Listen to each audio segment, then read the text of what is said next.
Asset classes have significantly repriced this year. We see three key factors driving markets in 2023: inflation, economic slowdown, and central bank response.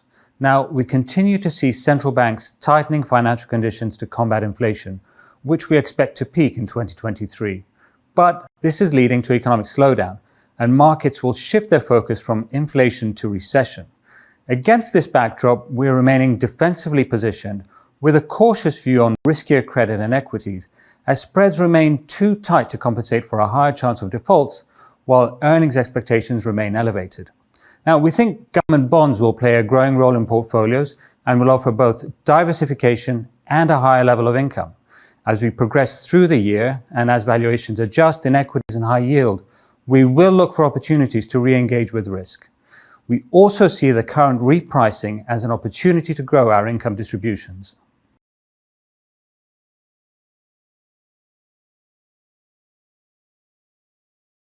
China is an economy in transition, and we think 2023 will offer more concrete opportunities.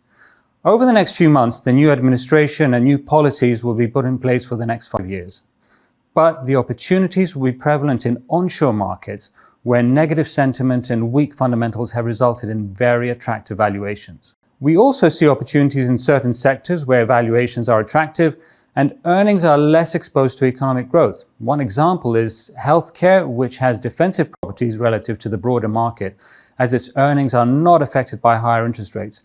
But companies also have pricing power, which is a benefit in a higher inflation environment.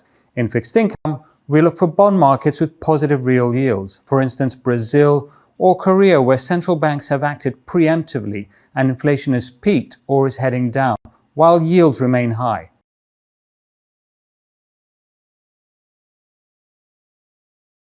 We believe the integration of sustainability factors across the whole investment process contributes to long-term value creation and managing risks.